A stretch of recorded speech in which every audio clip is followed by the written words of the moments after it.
Chama cha waandishi wa habari wanawake Tanzania TAMWA kwa kushirikiana na Mamlaka ya Mawasiliano Tanzania TCRA tunayo furaha kutangaza rasmi kufanyika kwa hafla ya utoaji wa tuzo za wanahabari zinazofahamika kama Samia Kalamu Awards.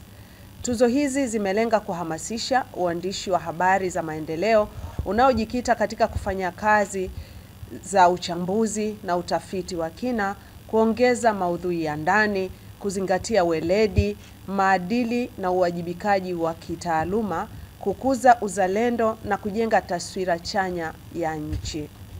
Hafla hiyo ya utoaji wa tuzo inatarajiwa kufanyika Aprili 29 mwaka huu wa 2025 katika ukumbi wa Mabeyo Complex jijini Dodoma.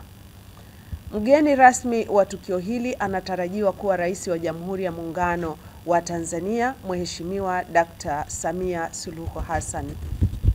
Samia Kalamu Awards ni tuzo zinazotokana na mafunzo yaliyotolewa mwaka jana, mwaka wa 2024, kwa lengo la kukuza na kuendeleza uandishi wa habari za maendeleo nchini. Walengwa wa tuzo hizi walikuwa ni waandishi wa habari, wachapishaji wa maudhui ya mitandaoni, maafisa habari, watangazaji wa vyombo vya habari ambao walishiriki kwa kutuma kazi zilizorushwa na kuchapishwa katika vyombo vyao vya habari. Tuzo zimegawanyika katika makundi makuu matatu.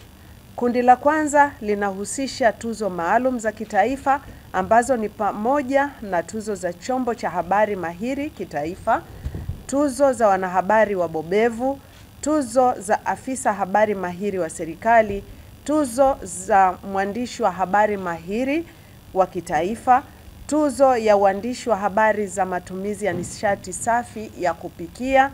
Kundi la pili linajumuisha tuzo kwa vyombo vya habari ambazo ni tuzo za televisheni, vyombo vya habari vya mtandaoni, redio ya kitaifa, magazeti na redio za kijamii.